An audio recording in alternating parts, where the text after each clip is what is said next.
Welcome back to episode 18 of the Block Runner podcast. I am your host, William, along with your co-host, I-Man. As always, let's go over the topics for episode 18. First, we discuss the initial difficulty in understanding blockchain. Next, we talk about another helpful tool you can use to research crypto. Then, the Treasury Secretary discusses regulation for Facebook's Libra and Bitcoin. And finally, we discuss the president's tweet about Bitcoin and Libra. I hope you enjoy. Let's listen in. I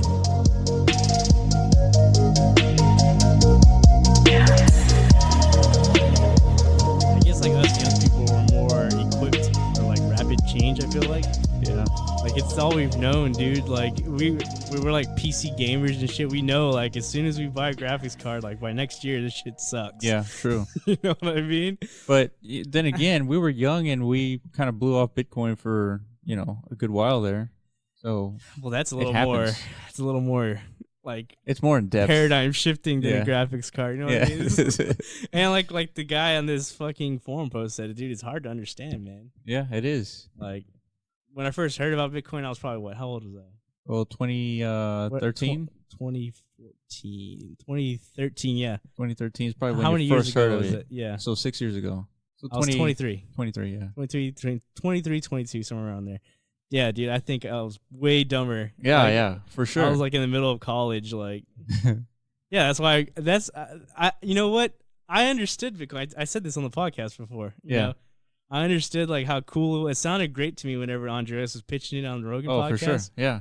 It wasn't something I was like, oh, that's stupid. It was just like, it was fucking hard to figure out at the time, man. And like, it was hard, and I had other shit to do, so it was like it wasn't worth my time. I feel like. Because if it was like a bull market, I probably would have jumped on the opportunity. But it was like I heard about it after it took a fat mega dump. Remember? Because of Mt. Gox. Yeah. So it was like I wasn't. I was like, so yeah. My feeling was like, fuck, I missed the boat. So why waste my time trying to learn this shit? Like, it makes it seem even more scammy, right? Whenever something just goes from $1,200 to $200 or whatever. Yeah. It's like, damn. It's like a lot of people just got scammed. Well, not only that, it was the scam too. It was like, I don't want to get scammed. Why would I get into it? Exactly. And that was probably the primary way to buy a Bitcoin is through Mt. Gox. I think I'm almost certain. That's probably the only way. That was like it at the time. Like literally Bitcoin was like $1 or something whenever Mt. Gox came online or something. Yeah. And, oh, damn. All the way to 1,200. After that. God damn. Yeah, dude. Pretty crazy. 1,200x. Yeah. But I mean, I wish I heard. I don't know. Like Mitch said, he heard about it like on poker forums and stuff. People, everyone I know apparently heard about it like way before me, but they never did shit about it. They all heard about mining, is what they heard about. True. It's like, dude, these guys mining, and I'm like, what the fuck does that mean? Yeah, right. That's true, man. Try figuring that shit out. I couldn't even figure out how to buy a Bitcoin. Like, how the hell am I supposed to figure out how to mine it? And even today, just to run mining software on a given server, just to go through the process of actually starting to mine something, it's not easy. Have you ever dabbled in it? Yeah, we looked into mining some cryptocurrencies. Yeah. Not just Bitcoin, just to see how it's done, but other cryptocurrencies. Like, I think we tried Bitcoin Cash actually. You tried? Yeah. On what? It was just a regular piece of hardware, a server that we had. Oh, yeah? Yeah, we tried, yeah. That's pretty cool. But we realized, obviously, it was more of a learning kind of exercise than, like, actually trying to get megabucks or nothing. Yeah, nah. Well, what stopped you? Just the realization of, like, Well, first, you can't do this. I mean, we're pretty technical, but we're not that technical. So, but we were able to do it.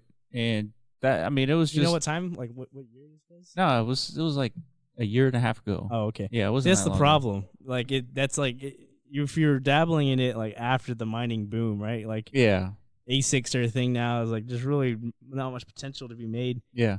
Unless you're mining, like, some shit tier coin nobody knows about. Like, rank 600. If you were mining, like, if you knew about Raven coin and you mined the fuck out of those back then, you would have been balling. Well, there's a cryptocurrency right now called Litecoin Cash. Which is Litecoin Cash, huh? Yeah, so like whatever Bitcoin, they got that idea. I know, right? Yeah. So it's basically, as you might guess, it's a fork of Litecoin. Yeah. But it's I guess more in circulation. Or bigger block size, right? Yeah, whatever something it like is. that. Just like something tiny. But I just looked into it because I was just curious, and I think it's like rank 4 to 600, something like that. Damn, way down there. So Bitcoin Cash at least had like a good start. You know what I mean? Yeah. But Bitcoin Cash, it became as popular as it did because it had legitimacy on forking. Like, people wanted to be closer to Satoshi's vision, which, you're right. We got Craig Wright now, but Satoshi's like intent for a peer-to-peer currency versus what Bitcoin currently is right now, which is like a store of value. Yeah. And so that, obviously there was actual like communities splitting at that point. But Litecoin Cash, I mean, it's just somebody copycat. Yeah. Just like how Litecoin. Yeah. But the point here is that you could mine Litecoin Cash and actually get actual coins rather than like dust from, all these other. Yeah, you never know. Shit, that shit could blow up one day. Yeah, it could. That's the thing about, if you're a miner, like, like a, what you call them, like a retail miner, you don't got that many miners or something. Yeah, that's good. I thought about this, dude. Like, whenever I was rolling in crypto cash, and remember I told you, I have a shipping container on my property. I have like a 1 acre piece of land. Yeah. And there's just like a shipping container for some reason on it. Yeah.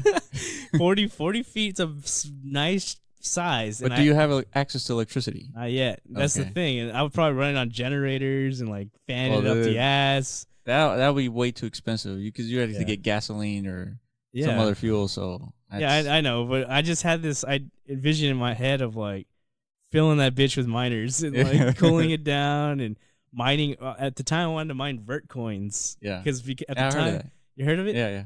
Yeah, it's an ASIC resistant cryptocurrency. That's at the time when everybody was just figuring out what ASICs were and like how bad they are. It centralizes the mining pools and stuff. Yeah. So I had this thought in my head, like, dude, maybe one day people will like revolt and be like, let's all go to Vertcoin, because it's good. It has ASIC resistance built into it, so it's more decentralized. Yeah, it doesn't let you fucking build these ridiculous miners and shit. Right. Or all the hash power and stuff. So I thought it would take off, but I don't think it did. Yeah, we should look out. Yeah, where is Vertcoin today? I had that thought in 2017. The issue is cooling the computers too. And I've seen a bunch of setups. There's people who do that. They have like shipping. No, there was actually an ICO for a company who, like, you can invest in part ownership. That's what they did. They just had a ton of shipping containers and they had them all over the world. Right. And they're just miners. Oh, yeah. Remember? It was like Ever or something, like, or yeah. I wish I remember. I think it ended up being like some scam. No, it's gone. Yeah. Total scam. But they had an exit scam. Awesome commercial though. That's what I say every time you see like an awesome promo like that energy coin. Remember, dude, we gotta watch that again. Hey, you know what? Hey, Chico Crypto was talking about energy coin. What did he say? What's it called? Energy. It's called energy. It's called energy. Yeah. Yeah. I don't remember what he said, but was it good? I think he likes it. Yeah, it was good. Really? Yeah. Yeah, but he probably gets paid, dude. But he would have said that. Now I didn't check the description, so I can't. It might be in there because it might be in there. The timing is a little peculiar because there's a lot of other like Data Dash has chilled it recently. That's right. They're going around paying these people, these crypto influencers. They got a ton of cash now, dude. Yeah, they had like an 8x or something. Dude, let's watch that. What were we gonna pull up? Oh yeah, Vertcoin. So ranked 212 and market cap is 17 million. Oh, dude. I showed you. Have you gone to Santiment? Santiment. Yeah, Santiment. Santiment. .net. So it's like the word sentiment. Yeah. But with the letter A. Oh, you told me about this. Yeah. And so if you go to Sandbase, you can see like the developer's activity on a given blockchain. It's pretty cool. Well. Oh, look at that. So trending words right now is Yuchin. Which is the Treasury Secretary. Right, which video we just watched. Yeah, we're going to talk about soon. Yeah. But if... what trending where, though? I think in a lot of different social medias, like Twitter and maybe BitcoinTalk.org.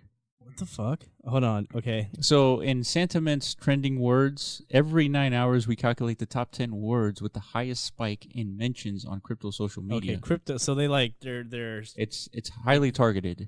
Yeah, that's good. That's really good. Compared to the previous 2 weeks average. So this list aims to do two things: give you feedback or give you a quick overview of a top developing topics in crypto at the moment, and number two, help you spot hype peaks and local tops. So basically, that's really cool. Yeah. No, that's good because like as a crypto like investor or anybody who's interested in crypto, it's hard to fucking find like what's trending, right? Mm-hmm. Because you have to sift through all the everything to find out like what's hot. Yeah, and so This here are kinda does it for you. here are the other words associated with Muchin. So it's Treasury, Bitcoin, crypto, secretary, briefing, price. So and of course Libra. So that's another big topic. But yeah, it's pretty cool. So if we go and search, ETH is second. That's interesting. yeah. So we search for Ethereum, go into the cryptocurrency here, and down here is development. So when you click on this, it shows you development activity. What are those purple dots? Like a commit or something? Yeah, it's essentially. Let's click on this. So based on a number of GitHub events, including issue interactions, PRs, comments, and wiki edits, plus a number of public repositories a project is maintaining. And so this kind of gives you like the development activity. Yeah. Well, looks pretty stable. Yeah, and so let me give you another example of one that might not be stable, Syndicator. Okay. And so we click on this. Whoa. It's pretty much dead. It's dead. Nobody's working on Syndicator. Wow. Remember I talked to you about potentially investing in this one because it's such at a good price?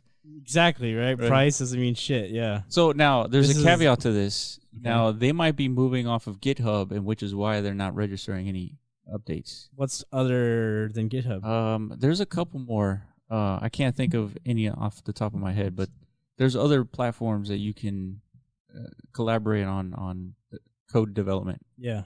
Okay, but it's still the majority use GitHub though, right? Yeah. So this is like a good tool to use. Pretty good. For sure. Yeah. Let's look at Energy.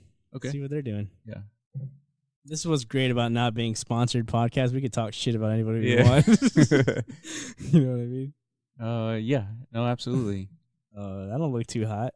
Well, I mean, I think even at zero activity. I mean, they have like little spikes here and there, but it's not consistent, you know? Yeah. That means only a few people are working on it, and maybe a few people are contributing and commenting, and it depends how they're structured too. Maybe this is like an open source platform where anybody can contribute. They have like an idealized goal, and they said, "Well, if you want to work on it, here's our GitHub." But something I don't like during its like ridiculous peak run up, there's been like no activity. Right. You know what I mean? Yeah, it's tough, man. It's tough. Now, if we go look at Ethereum. I mean, this is just one. This is the thing, though. This is one analytical tool. Yeah, you don't base your like, okay, this project is shit because they have no, low commit volume or whatever this is called. Yeah. Development activity. There you go. Yeah. But there's other, parameters to look at. But I mean, if nobody's working on it, if nobody's working on it, this is a biggie. Yeah. Well, yeah. Look at Ethereum. Like we all know, there's an insane developer community, right? So ideally, a project that you want to invest in or like pay attention to should mimic this, right? Yeah, no, absolutely. Wouldn't you think? Yeah, and this one, I mean, it's pretty consistent. Let's say, what's the date on here? January 1st. There's not a whole lot of developers working on January 1st, so true. It's it follows, That's why there's a big dump off at January 1st. Yeah. So this is pretty good, pretty accurate. No, it looks good. But the thing is, this is like a mature, already existing, project, Ethereum. Yeah, and look at their Twitter followers. That's plateauing. Yeah, it goes up. But it's like... So, and I'll show you what Twitter looks like Let's for look Syndicator. Just crashes. Yeah, people are just leaving. So that means the project's dead. But let me give you some context, though. There's, at the top, it was like 38,000 followers, and at the bottom, there's 36. So... huge change, not really. Wait, say that again? 38 to 36? Yeah, 38 up here to 36 down here. 1,000 followers. Okay. So this is just a representation that, they lost 2,000, but it's not like nowhere close to zero. So what else does it show? It shows developer activity and social trends. What Daily else? active addresses. Okay. So that's going down too. Yeah. It's more active when the price is higher, obviously. Yeah. Okay. So let's look up Matic. I want to see Matic because that's a very recent project, a lot of hype, and apparently with some adoption too. So this should pass everything. Yeah. So here's development activity. It's consistent. There's never like a long period where it's like zero, right? Right. There's always activity. So as of April 2019 when they launched, I mean, it's been pretty good. There's activity. There's activity. Okay. They're not like all just like chilling on the beach right now. Yeah. They're working. Twitter goes from 8,000 to 20,000. It's growing. Okay. Daily active addresses. Damn. Big ass spikes for some reason on certain days. Yeah. It doesn't really show much of a trend. It's kind of like up and down. Yeah. But, okay. That's cool. So this is just another tool that we can use when assessing a coin and like when to go in and when to exit. So typically the words that happen to come up here, the trending words, like if Ethereum is starting to come up here and you see like Ethereum at an all-time high or close to an all-time high for at least an all-time high for the year, typically you want to sell at that point because that's when people are mostly talking about it, and that's sort of what happens when a lot of people talk about a given currency. Well, okay, Ethereum in this case is the second most trending word, and it's at an all-time low. Right, which is another reason why you probably should buy. Yeah. Or at least an indicator. You think so? Well, that's why people are talking about Ethereum? Not necessarily. I don't know. It's got to be, right? Because there's like really nothing going on with Ethereum. It says, look at the associated words with Ethereum. It says long, sold, BTC, get, buy, short, bought. Huh. So some are saying short it, and others are saying go long with it and sold. Well, it makes people are selling because they're probably panic selling right now. Yeah, because like the Ethereum Bitcoin pairing is like not all time low. It's like as low as like March of 2017 or something like that, which is before the Dow situation and stuff. So that right now the Ethereum ratio to Bitcoin is so the price of Ethereum today is like $230. Yep. With the same ratio it had in March of 2017 when the price of Ethereum was like $30. I see. So it's something interesting. I mean, from a technical standpoint, like this is rock bottom. You know what I mean, for Ethereum. Yeah. In comparison to Bitcoin, at least. Yeah, and another thing to note is, out of all the people that are participating in Ethereum, like all the retail investors, like there's only like a small percentage that are participating in social chats, right? Social networks. And so this is just a small indicator of what's happening, but it's not necessarily really encompasses the entire market sentiment, right? Yeah. And so the only thing that encompasses the entire market sentiment is the actual charts, because the charts are the charts, right? And again, this could also, because Ethereum took like a massive dump a couple of days ago, or maybe yesterday. Yeah. I don't know. Nobody really, I haven't heard why, but like did it go below $200? I think so. On Bitstamp it did. It went to like $190 on Bitstamp. Somebody just sold off like a huge chunk of Ethereum for some reason. I think it's because it like broke like a support line it was like hovering at for the past 5 or 6 months. Yeah, it got really close. And it broke below. And so, see, that's ETH USD. Look at ETH BTC. Where was that big dump? I guess. Was this the daily? Yeah. So you scroll out a little bit. Like you can clearly see a bottom right there, right? Where oh shit! Yeah, you're right. Right, get a little closer. A little closer. Well, I'm looking at like what point are we at right now compared to like? Well, that's what I'm saying. It pretty much is below that steady support, right? Like look, the previous support go up like right there. Yeah, right here. Yeah, that's been like a 6-month support line right there. Yeah, that is constantly bounced from. Yeah, that's true, man. It's broken out or it's broken down. So it's that's a buy signal if there ever was one.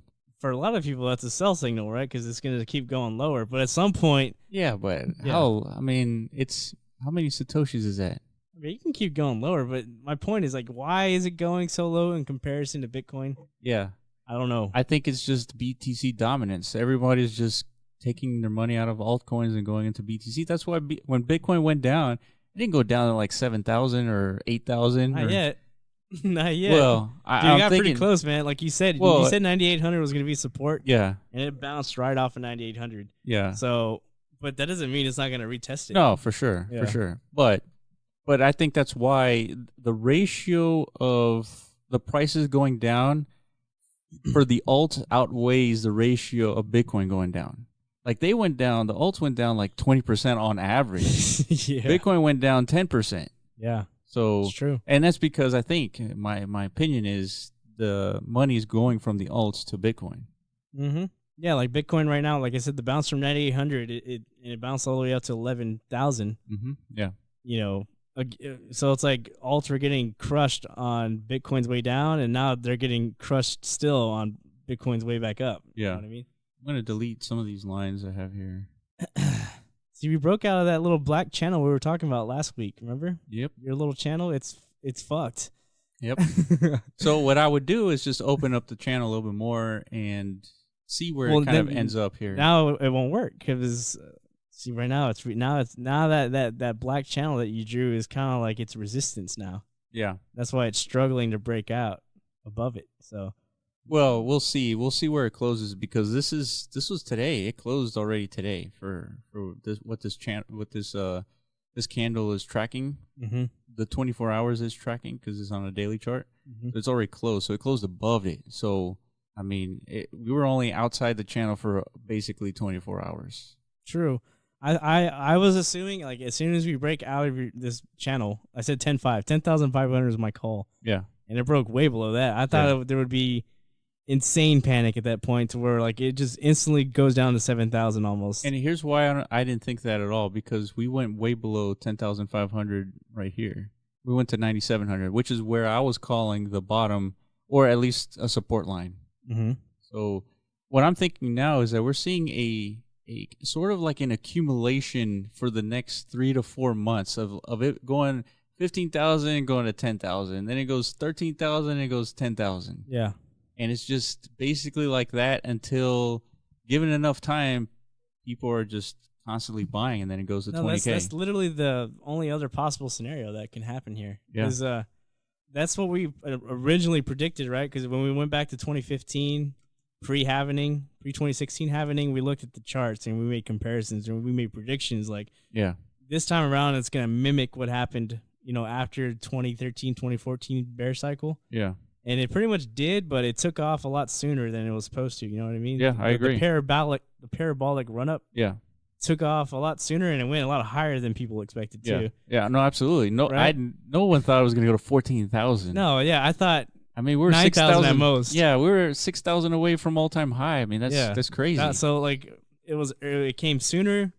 Because like we didn't have as long enough accumulation like we should have, because I guess people were, like you said, people were anticipating this happening run up. Yep. So it caused an earlier initiation. Yep. And then I guess people were over exuberant about this shit, and it went so high. But with the same thing we said, after this parabolic run up is going to have like a nice solid correction and a sideways, like you said, accumulation phase. Accumulation, yeah. Until the halvening. Yeah. Right? Yeah. Something like that. Maybe not so long. I think it'll go. No, not. Yeah, it'll go back up pre-halvening. Pre-halvening. Like maybe like 2 or 3 months before the halvening, right? And then there's going to be another sell-off. Another sell-off. And then we're going to have a slow for 12 months. And then that's when we hit all-time highs again. Or back to, that's a slow climb to 20K. And we're officially in a bull market, yeah. I think. Yep. I mean, so that's option one that we already laid out. And here's the things, like in this, up and down cycle accumulation zone, we're talking about a range of plus or minus $5,000. Yeah. So you can make a ton of money in this accumulation zone. What do you mean, like just trading it? Yeah, just trading it. Yeah. Yeah. So if this is accumulation zone, then yeah, you should have bought that 9,800 support. Yeah. Because like I said, if it breaks below that, then option one doesn't exist. Option one was a failure. Yeah. That's not happening. Yeah. If it breaks below 9,800, option two, which is, like I said, this is mimicking 2017's bubble. Yeah. You know what I mean? The market psychology will follow exactly like it did back then. People will panic, will capitulate. The sell-off will continue until it hits absolute despair, whatever you want to call it. This whole thing is like hindsight is 2020. I think given another month or 2 months, we'll be able to confirm that this was in another accumulation zone. It's hard to kind of predict in real time. Yeah. But I just don't see Bitcoin going below $9,000 again, just because it doesn't make sense. Well, especially with what's going on right now with Libra. Yeah. Shit like that. Like, yeah. There's a lot. There's we have governments interested in cryptocurrencies Yeah, confirmed. I was about to say, like, the cryptocurrency awareness now is like at all-time highs. Yeah, for sure. From people that actually matter. You know what I mean? Not from like that's not from the general like public. Joes. Yeah, like they don't matter yet. Yeah. But like the regulatory people, like the people who've been begging to like, get involved and shit. Yeah. Because institutional money won't come in until all this shit's figured out, right? That's right. That's right. So Libra was the missing piece. Yeah. Like we talked about this like in earlier episodes. Like, what's it gonna take for like regulation to fucking hurry up and come? You know what I mean? Because they were taking their sweet ass time, dude. Like they didn't care. Because think about it, dude. Crypto's a small fish. Like it is 300 billion. Haha. Like you think the government they could look at that market cap. Yeah. It's less than like one company on the stock. Yeah, they spend $300 billion on a monthly basis. Yeah, it was like, dude, is this really worth our fucking time to come up with a whole government entity to like regulate this shit? Yeah. But no, well, when a company starts shilling a cryptocurrency that is competing with not a company, fucking Facebook, dude. That's that's true. Dang, that's one of the top 5 companies people in the world. Yeah, 2 billion people access, to cryptocurrency. That piques some ears in the government, big time. Because essentially, Facebook's not doing anything new as far as technology. No, for sure, and people. Like Andreas Antonopoulos, they're not calling it a cryptocurrency. It's more like what would you call it? A company currency. I mean, okay, it's digital currency. It's like a currency. It's like gold in WoW, but it's using the rules of but gold cryptocurrency. Gold and WoW never. I guess it's always one. It's hard to explain. Think of it. Gold and WoW. You can trade. You can use gold to purchase things within WoW, But Libra is sort of like that golden WoW in the sense that those who accept Libra can only use Libra there, and that's pretty much it. I mean, if you don't get adoption, if Facebook doesn't get merchants to adopt Libra, it's pretty much but useless. Facebook in itself, like, because it has such a massive platform, if they created their own token, their own currency, and then their users use it for Facebook's products, What does Facebook have? Like fucking everything, man. Just an ad platform. That's what they have. But don't people on Facebook like buying shit, like video games, just games to play? Oh yeah, that you can probably shop through Facebook. I think I don't use it, so I can't. Yeah, I don't use it either. Shit, no. It's such a shitstorm in Facebook. Like I can't handle it, man. It's just all bad. It's all trash. But it's not just Facebook. What else do they own? They own Instagram. They own Instagram, WhatsApp, and Facebook, and Oculus. Oculus, which. I mean, it could play a role in video games. Definitely. Yeah. So, but my point is, and it's not just Facebook either. It's the conglomeration. They have like tons of companies working with them. Mm-hmm. Uber, Lyft, fucking MasterCard, Visa. I don't know. Yeah. But what's my point? Well, it's a company currency. So, like Andreas Antonopoulos was explaining, that there's 3 types of currencies right now. The open currencies like Bitcoin and Ethereum. Oh, he calls them the people currencies. The people's currencies. That's right. Yeah. Then there's the government currencies, like the ones we're all used to. And then there's the company currencies, like Facebook Libra, and there's going to be more coming, right? Yeah, I'm pretty sure Bezos or whoever did Bezos is not going to be accepting no Libra on Amazon. No. They create his own Amazon. Just for the principle of it, they're not going to accept it. Mm-hmm. Of course, some people would, they'll take your Libra because they can go and convert it for fiat currency, but on principle, Bezos is not going to accept Libra. Yeah. Man. They're just not. Well, especially someone like something like an entity like Amazon where they want their fucking hands and everything. Yeah, that's right. Dude, think about, man, Silicon Valley now competing with banks. Yeah. Banks should be shitting their pants. I think they have to be. Yeah, they have before, to be. like Andreas said, they laughed off Bitcoin and shit. Yeah, that's right. But they didn't see this coming. No. Nobody did, dude. Yeah.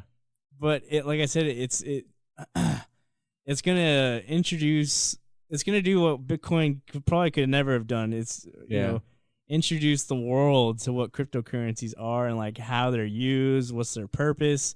It's gonna educate the general population essentially. Yeah, at least to a certain extent. I mean, I even received a text message from my mom, and she sent me a video. It was in Spanish about this.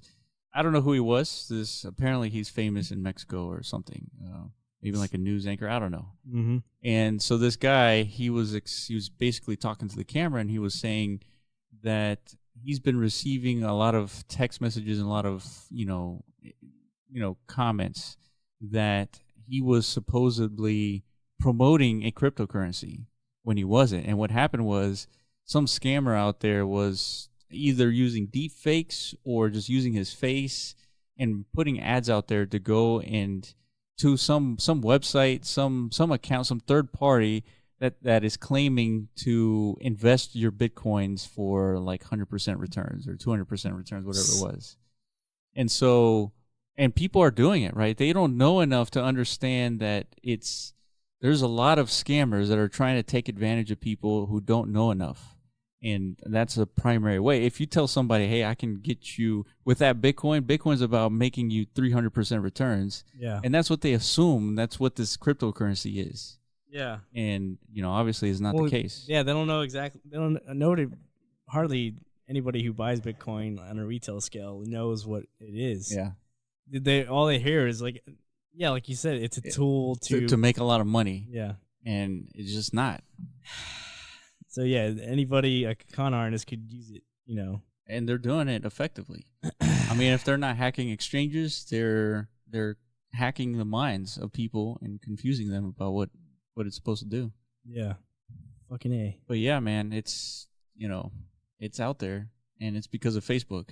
What just the concept, the existence of cryptocurrency, that it's legitimate, that it's not just money for for sure, illicit activities. Yeah, but for sure the Libra, it's for sure already has the government, the panties are in a. It's over. In like as far as like the days where we're as a community, as a crypto community, we're all sitting here twiddling our thumbs, thinking like, when is regulation coming? Yeah. I mean?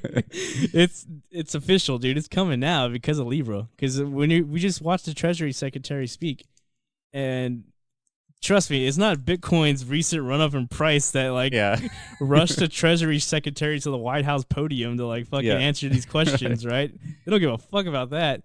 The reason why he's up there is because Facebook is in the game. You know what I mean? So all of a sudden, there's massive pressure on their shoulders. Imagine, dude, the United States, 350 million people, of which, let's say 300 million actually have bank accounts, right? Because they're adults. Uh-huh. And then you have Facebook come in, and they claim to be a digital bank that can support 2 billion people. Mm-hmm. I mean, that's more than countries. Essentially, the 2 billion people who have Facebook or Facebook users, they're gonna wake up one morning and there's gonna be this thing called Libra on their fucking platform of choice that they use, and they're gonna be like, "What the hell is this?" Yeah, and I'm sure there's gonna be a little eye next to it, an info button. It's gonna tell them, it's gonna explain to them, oh, it's just a digital currency. This is a cryptocurrency. Yeah, it's just like the US dollar. You can send it to your friends and family. Exactly, through our WhatsApp. Yeah, through WhatsApp and Messenger. And if you want to fucking pay cam girls, you can do that on Instagram or some shit. I don't know. You know what I mean? Yeah, so, dude. People are gonna all of a sudden get their hands on this shit. No longer is it just going to be like a tool of speculation. It's going to be an actual. And so they'll remove all the friction. They'll say, no more bank accounts necessary. Just convert your money into Libra, and you can use all our services and pay with Libra. And it's just going to be like a click of a button. Make it so easy that our grandmother's going to understand. Yeah. Our grandmother's going to be asking us how Libra works before they ask about Bitcoin working. So what do you think? Right now, obviously, there's huge government scrutiny over this. It might not even pass. Oh yeah, they might just shut it down. It might be a while. It's going to be a while. I don't think they'll shut it down. I think Libra actually is going to exist out there for sure. I think so for sure. Now it may not exist in India. It may not exist in Russia. Yeah, but it's going to be out there. As long as it's regulated, if they regulate themselves according to banking regulations, they'll be out there. Calibra is the organization, right? Calibra is the organization, yeah. The group of companies, 28, potentially 100 soon. Fucking A. I need to read that white paper. What's their It's not very long. It's 12, 15 pages. I just want to know their mission statement or whatever. It's all marketing. Their mission statement is to bank the unbanked. Okay, so they're saying they don't even care about their existing users. They don't. They say Libra is for those who have internet access but don't have a bank. Okay. Which, it could be easily billion and a half people on their platform right now. Yeah. On their platform. Yeah. There's at least 1 billion people on Facebook that don't have a bank account. Yeah, for sure. And they're not buying ads. They're not starting companies and putting ads on Facebook, And once they have access to financial services like a Libra, they'll buy ads. They'll start companies and they'll participate in the ecosystem of Facebook. What does the Calibra organization get out of that? If the 1 billion unbanked people all of a sudden are banked through the Calibra, yeah, and so they're using the Libra, the 28 nodes or 100 nodes, they are validators of the transaction. So they get a piece of the transaction, plus they're staking. So they're staking their own currency and they're making interest off of the currency that you and I would put in for a Libra. So the bank account that is holding all the fiat currency, that is held at an interest. Mm-hmm. And so the nodes get paid off of that interest. What about but they're going to, so if Calibra is successful, they bank 1 billion unbanked, it's going to be the biggest bank in the world. Yeah, by far. By far. It's not even close. So, and right now, the banks make their money by lending money, right? Right. So will they be doing the same thing? I would assume, because that's the only way that you can make interest on money is if you loan out that money. Now, if there's a bank run on Libra, right, people want their fiat currency back and not Libra, and the Calibra organization has loaned out some of that cash, then not everybody can get their cash back. But how the fuck do they distribute? But the thing is, it's not about, there's no cash, right? What do you mean? I'm just trying to visualize, because what they're essentially going to do, like if Calibra is successful, and let's say all these tech companies create their own versions of banks and shit, mm-hmm. In order for it to be successful, it's going to kill, no, because these are unbanked. Like, how does it fuck with the banked is what I'm trying to come at. Like the currently banked society, like America. Well, let's say, the banked. So it affects the banks in the sense that maybe there's a better user experience using Libra. Like, for example, you and I, we have banks. Well, cryptocurrencies, like a digital currency is cheaper, right? To use? The transactions are cheaper, yeah. Okay, there's that. And maybe people in other countries are sending, other family members outside the country. So there's that. I don't know how much money banks make off of that, but I'm assuming it's a lot. It's a lot. Yeah. Yeah, they're holding everybody's testicles there on that. And it usually takes like a while. And it takes several weeks to get your money. Like send from one country to another? That's right. Remittance. That sucks ass. That really sucks ass. Yeah. So it'd be just easier if you're like in China, just send you Libra. Like that's so much easier. And then you can use Libra for whatever you need it for. And maybe extract cash out of it too. Good Lord, dude. Yeah, this is fucking ridiculous, man. Yeah. Yeah, it's like you said, financial institutions have to be fucking... Yeah. I don't know what they're thinking right now, but it's like... I don't know, man. I think this is the beginning of the end for them to a certain extent. It's like it's gonna be a war against big tech and finance industry. But the banking industry, its structure right now, they're still using legacy systems from 30, 40, 50 years ago. Uh-huh. And they have an incredible inability to innovate simply because of regulation. Yeah. And so Facebook comes in and they're saying, well, we got our own money and we can have access to 2 billion people, but they need to be regulated. And so that's why, like you were saying, the Treasury, the Secretary of Treasury decided to go on a podium all of a sudden, not because Bitcoin's, $15,000. But the cool thing about that too, because he's mentioning Libra and Bitcoin in the same sentence. True. You know what I mean? That's what's cool about it. Yeah. Like they're recognizing like you said, there's 3 teams right now. Yeah. There's the big tech team, there's the people's team, which is the Bitcoin team, and then there's the government. There's the fiat team, the government and banking cartel. You know what I mean? Shit, 3 teams can't exist, man. That's what I'm saying. This is like a financial war about to it go is. down, dude. This is the shit I've been talking about. Like, what's necessary? What's it gonna take for like adoption and like, Dude, imagine real shit to happen. there's gonna be tech teams, but then within the tech teams there are like separate organizations, right? There's gonna be the Facebook Libra, then there's gonna be the Amazon coin. I mean, eventually. I don't know. Fuck. So then where does Bitcoin come in? Okay, so if tech is successful and they just wipe out the banks, Well, the thing is, so what's the benefit of Bitcoin? well, the benefit of Bitcoin is that Obviously, it's truly decentralized. Yeah, and it's worldwide accepted to an extent, right? I mean, you can go to China and people accept Bitcoin, but they might not accept the Libra coin. They might not accept the Amazon coin. Mm-hmm. So there's that. And the other thing is, with Amazon coin and Libra coin and all that, they're not private transactions, right? They can be subpoenaed to understand what you purchased and where that money came from. Mm-hmm. And so there's that. Now, it might be a good idea to convert your Bitcoins into an Amazon coin so that you can get that 10% discount for that TV. Mm. You know, that might be the only reason to use Amazon coin. Yeah. Shit. Because think about it, you're not using a credit card, so they're not spending the 3.5% for your Visa credit card transaction. Yeah. And so it benefits them just to give you a discount on the TV so that you don't use Visa and MasterCard. Mm-hmm. That's smart. Yeah, for sure.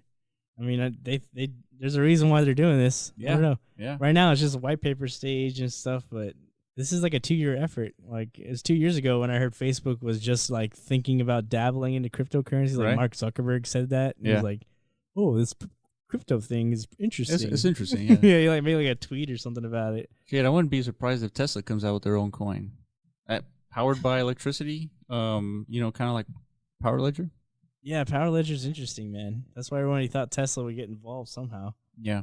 You know, it's just the way for instead of like putting your excess energy back into the grid, it's like, why not tokenize it and trade it and That's right. store That's right. it or sell it, whatever the fuck, exchange it for cryptos. So cool idea, cool concepts. But yeah, man, this is interesting to follow, this whole Libra thing.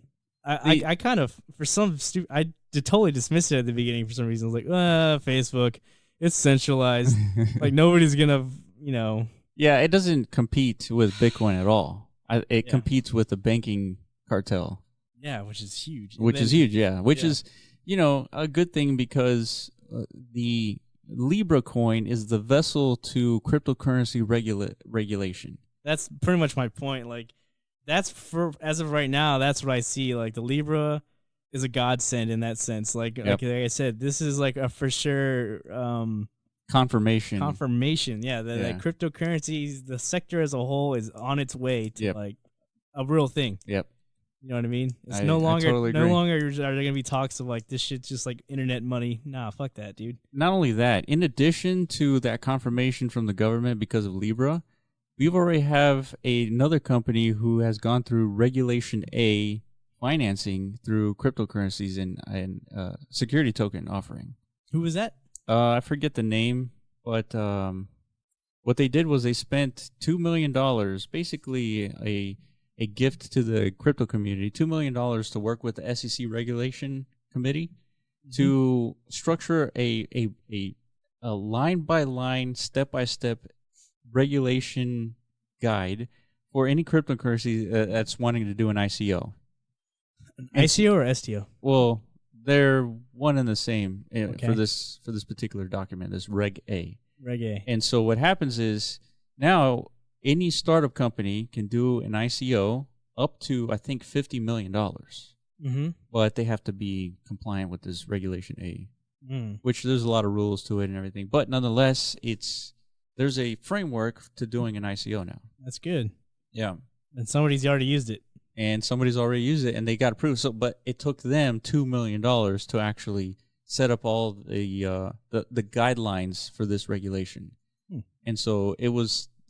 So this company has existed since 2013. I'll look it up, but they existed since 2013, and they spent $2 million. So they've already had revenue to spend. Obviously, no startup can spend $2 million to go through this. So the idea here is to raise $50 million, but it's not going to cost you a whole lot of money to actually follow the guidelines, essentially. Is it called props? No. So No? I'll look it up here. I was just wondering because that was a really big project that I was looking at before that already has like existing users and like revenue and shit, and then it was going through an ICO phase. And from what I heard, it was already regulated, all this good stuff, right? Yeah, it's definitely not that. It's not that, no props. Okay. What did you just search? So Reg A offering. You should probably type in like crypto or something after that. I don't know. There you go. Block stack token offering. So, the United States Securities and Exchange Commission (SEC) has given blockchain-based startup Blockstack the go-ahead to run a $28 million public token offering under Regulation A+, according to a report by the Wall Street Journal on July 10th. Blockstack will reportedly launch its token offering online tomorrow, July 11th, while other firms have previously taken advantage of Regulation A funding. This marks the first time that investors will receive a token rather than shares in the company. So it's a security token, but it's following the Reg A guidelines and technically a cryptocurrency. So Reg A... What kind of company is it, though? What does it do? Is it a crypto project? Yeah, I think so. Okay, so it's a crypto project. So Reg A is an initial public offering alternative geared towards startups in need of early funding. Regulation A funding was introduced in 2012 via Jumpstart Our Business Startups Act. As the report says, any member of the public can partake in a Regulation A funding round. That's awesome. That means you and I could participate in this round But here's the thing: with these sorts of investments, this is where you have to help me here. This is where you have to do research on the company. This is fundamental analysis of a company investing. To see what? Just to see if the company makes sense. Like maybe this guy's making glass bottles. Okay. And to us, that might not be a great investment because we can get glass bottles down the street, right? Mm-hmm. But so this is like a fundamental investment kind of analysis that you have to do in order to invest in these things. But of course, yeah, they're compliant, they're regulation compliant, and so this is kind of juicy for an investor. I would think so if it's the first actually SEC registered and compliant. If they went through all this work, it says right here, 10 months and approximately $2 million to gain approval from the SEC. Okay, so they fucking went through all the hoops and shit. So they went through all the hoops so that other companies can go through the hoops a little bit easier. Yeah, like they set the fucking, like you said, the framework. Yeah. They were the first ones. So they have obvious belief, like they're sticking around. Yeah. Because they know the government's like watching their every move, right? Prior to them. And I guess it's also because they know ICOs, nobody trusts them anymore. Yeah. You know? Yeah, I mean, look at this. The report cites research from Token Data, which apparently shows that ICO funding dropped from $6.9 billion in quarter one 2018 to $118 million in quarter one 2019. I wonder how many ICOs were launching in comparison from 2018 to 2019. You know what I mean? I think I want to say it's an aggregate amount from all of 2017 to the beginning of 2018. Compare that to all of 2018, and so we have what is that? That's a 70x difference in ICO funding. Yeah.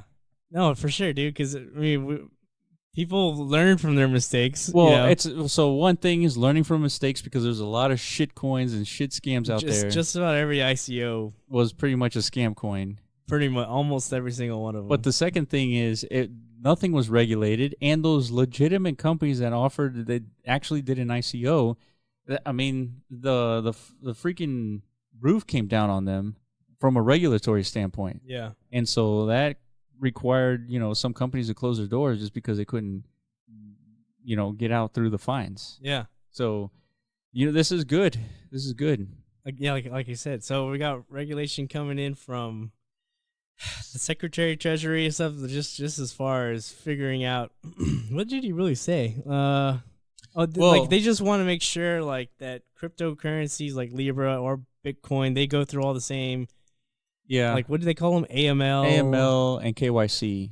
And then there's, like, what's FinCEN? He said FinCEN a lot. So, FinCEN is... Basically, yeah, just... they don't have a problem with any of this stuff as long as it's just So FinCEN is Financial Crimes Enforcement Network. Okay, so trying to like make sure money laundering isn't a thing. Correct. And all that stuff. Yeah. Yeah. So if you do a startup company in the United States and you're just dealing with like legitimate people's currency like Bitcoin and Ethereum, you have to do a KYC to make sure you're following the AML, KYC, and FinCEN guidelines to prevent money laundering and other nefarious activities. Mm-hmm. And so if you don't do that, the government will come and find you and put you in jail, essentially. Mm-hmm. So any startup company dealing with cryptocurrencies has to do this. Yeah.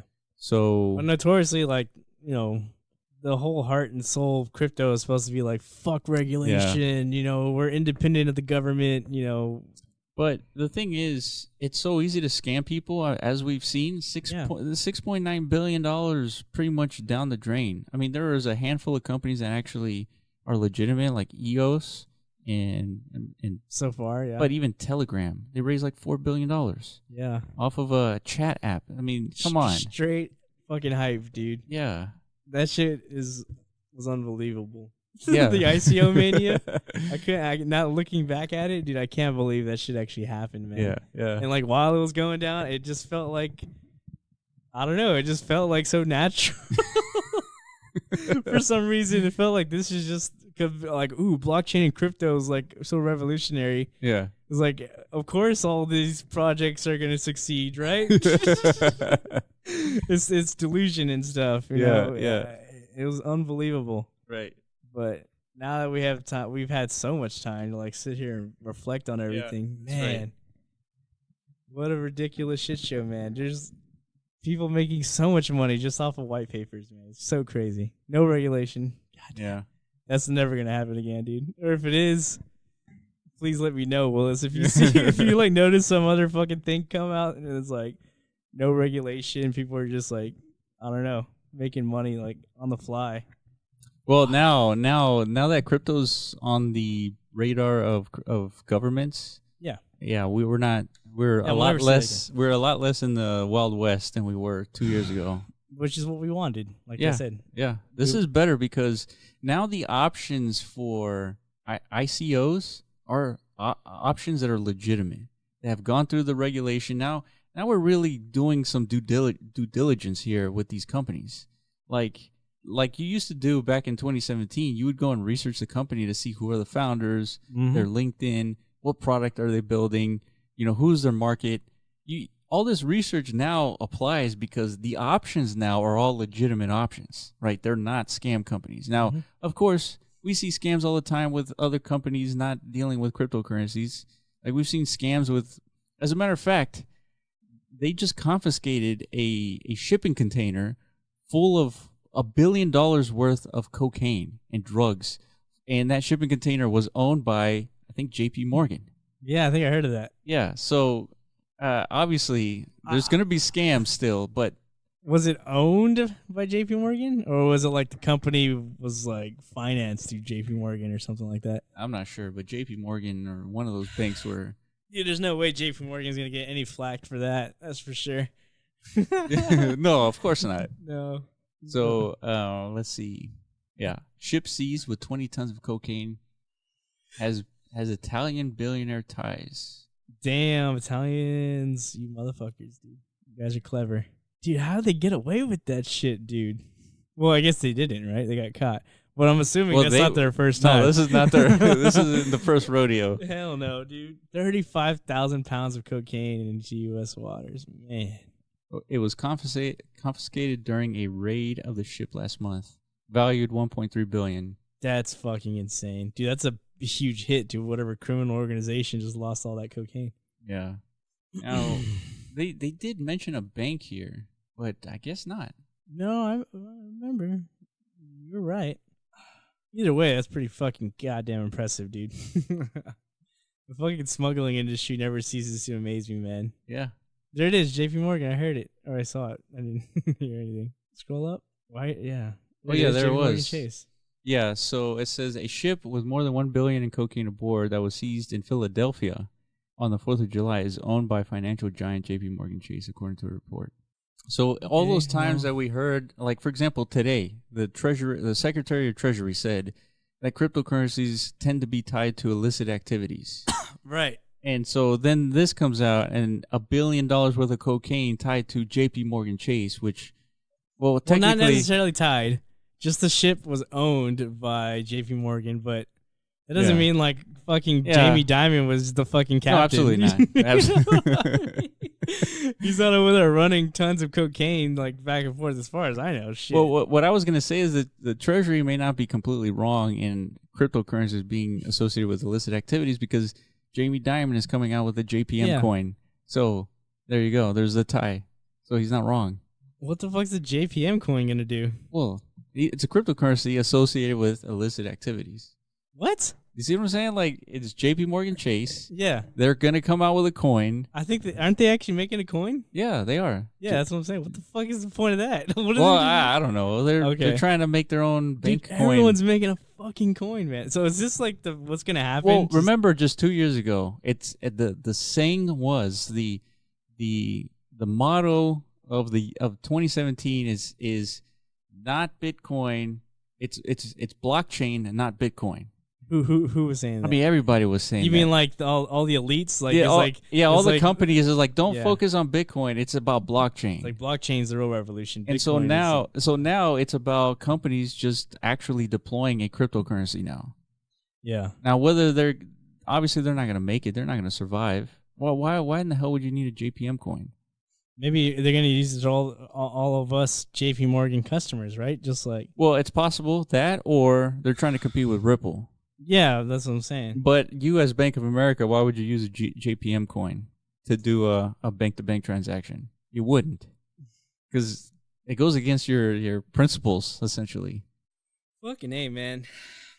So yeah, I mean, we're obviously, man, this is still the beginning of everything. Sort of the beginning? Yeah, this is definitely the beginning of like currency wars. No, like mega corporation. Yeah, I guess we should just start a YouTube channel called Currency Wars. Currency Wars? Yeah, you think that's what it is? And daily updates on like currency battles. Currency Wars. Dude, yeah, we need some type of YouTube presence for sure, man. Like, yeah, we do. I don't know. I mean, we could just do what we're doing here, I guess. No, absolutely. I think we gotta record a screen and record ourselves. It doesn't necessarily have to be the podcast. It could just be like, something in like an interesting topic, like what we just watched. Yeah. Like a review of it, and then like our thoughts. It would probably be like 20, 30 minutes long. Yeah, yeah. That might even be too long, like a 10, 15-minute video. And it's like, there you go. Yeah. An explanation of what we just saw. Or like our thoughts, pretty much what we just... Yeah, what we just not, did. I don't know, maybe not in podcast format, because maybe like YouTube videos are supposed to be more informative. I don't know. Interactive, like visual. Because I know from my perspective, like a lot of the times I don't even like that video we just watched. That Secretary of Treasury, it was like what, 20 minutes, 25 minutes long. Yeah, normally I go and find like a crypto YouTuber who spent his time to go watch that shit, and then he condensed it into like a 5-6 minute video and like gave me all the key points. You know what I mean? Yeah, true. But sometimes it's good to get the true context and the source. I agree, but I'm just from a consumer's perspective, like, dude, fuck. Yeah. Like 6 minutes is a lot better than 30. Yeah, for sure. For sure. And if you can get just as much value. So the only thing is you got to play by YouTube's rules. So sometimes I think the algorithm benefits those who make 10-minute or longer videos. Really? Longer retention videos make more money. So there's all these things that you got to do. You have to learn the game, dude. Yeah, yeah. We can figure that out. Yeah, that's not a big deal. Got this. Yeah. Anyways. I'm having a gas attack live on the podcast. I don't know what's going on. I can't like talk too much because I'm constantly over here like belching to my right, dude. Like I got like so much gas for some reason. I don't know what's happening. That's hilarious, dude. but anyways, so yeah, we watched that Andreas Antonopoulos talk about Libra, and he was fucking weird. Like, okay, not a cryptocurrency. No, like he started off his presentation like super bullish on this Libra thing, but then he said something very key. Oh, he was being, Yeah, exactly. He said something like, what's going to be great, because he made like an awesome analogy how like what Facebook and Libra is going to do is what AOL did for the internet. Like it onboarded a ton of people onto the internet, but the wrong version of the internet is what he called it. And then right after he said that analogy, he gave another analogy of the comet hitting Earth and destroying all the dinosaurs. Yeah. And it's like you look up into the sky. It's like, oh, what's that shiny little thing? And it's like Bitcoin. And then all of a sudden, that shiny little thing gets bigger and bigger, and you think you're seeing a nice little sunset. When all of a sudden it crashes onto the planet with all the existing currencies, So I think and wipes them out. I think I understand like where his optimism stems from. It's like he loves the idea of like Libra or whatever, these tech giants taking over the finance game, onboarding the general population to accept cryptocurrencies and like abandon fiat, whatever the fuck, which is what a true cryptocurrency's goal is to do. Yeah. So everyone's using tech coins. But something, because it's not a true cryptocurrency, at some point it's gonna fuck up. Yeah, Everyone's money's gonna get jacked or something. That's right. That's right. Some kind of cataclysmic event A will hack happen. exposes all the transactions that have occurred. Exactly, and then all of a sudden, everyone who's familiar with using these things, they like using these things.